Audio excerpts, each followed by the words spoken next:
Au nom du Père et du Fils et du Saint-Esprit. Amen.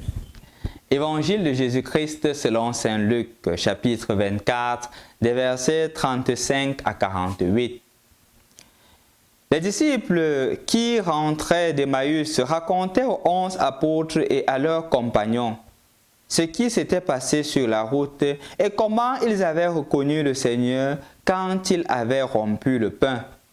Comme il en parlait encore, lui-même était là au milieu d'eux. Et il leur dit, « La paix soit avec vous. » Frappés de stupeur et de crainte, ils croyaient voir un esprit. Jésus leur dit, « Pourquoi êtes-vous bouleversés? Et pourquoi ces pensées qui surgissent en vous? Voyez mes mains et mes pieds, c'est bien moi. Touchez-moi, regardez. Un esprit n'a pas de chair ni d'os, et vous constatez que j'en ai. » Après ces paroles, il leur montra ses mains et ses pieds. Dans leur joie, ils n'osaient pas encore y croire. Ils restaient saisis d'étonnement. Jésus leur dit, « Avez-vous ici quelque chose à manger? » Ils lui offrirent un morceau de poisson grillé. Il le prit et le mangea devant eux.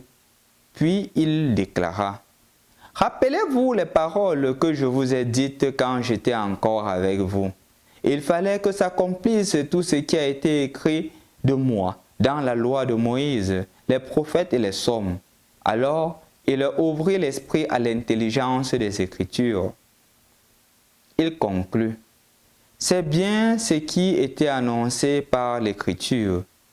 Les souffrances du Messie, sa résurrection d'entre les morts le troisième jour et la conversion proclamée en son nom pour le pardon des péchés à toutes les nations, en commençant par Jérusalem.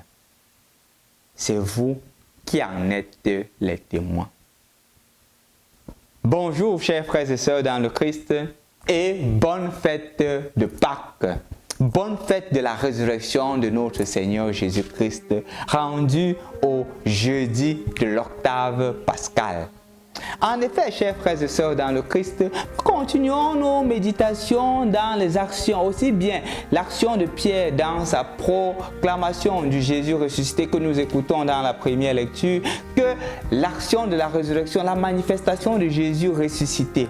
En effet, aujourd'hui, nous continuons l'expérience des disciples d'Emmaüs.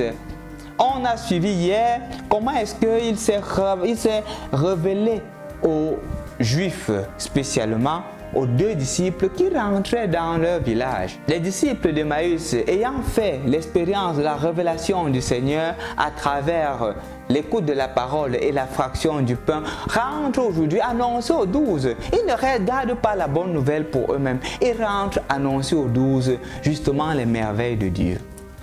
Je voudrais ouvrir une parenthèse ici, chers frères et sœurs dans le Christ. On constate malheureusement une multiplicité d'églises de nos jours.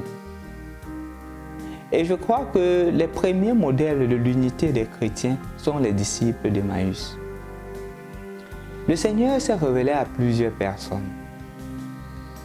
Mais dans la première communauté chrétienne, la révélation qui est faite par Dieu, mais elle est soumise à l'approbation de la communauté. C'est pour cela que les disciples d'Emmaüs, ils ne disent pas que « Ok, j'ai reçu ma révélation et je continue mon chemin ».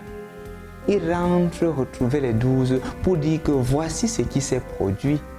Voici justement la merveille de Dieu pour que la communauté ensemble discerne et voit la bonne chose, la conduite à tenir. Donc mon frère, ma soeur, je voudrais nous prier. Nous qui sommes de diverses confessions religieuses, nous qui sommes des chrétiens, mais je suis chrétien d'ici, je suis chrétien de là, pour davantage prier pour l'unité. Le Seigneur n'a pas voulu son Église divisée. C'est pour cela qu'il le dit clairement. Un royaume divisé ne tient pas.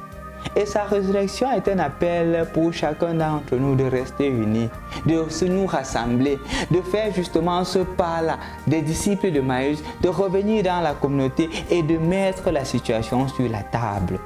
La résurrection n'est pas une résurrection de division. Et je crois que chacun d'entre nous aussi est appelé à le faire, pas seulement dans l'église, mais même dans la famille. Parfois, il y a des difficultés. Parfois, il y a des mésententes. Et on ne veut pas se remettre ensemble. Rentrons. Revenons sur le bon chemin. Revenons sur le chemin que le Seigneur nous propose. Le chemin de l'unité.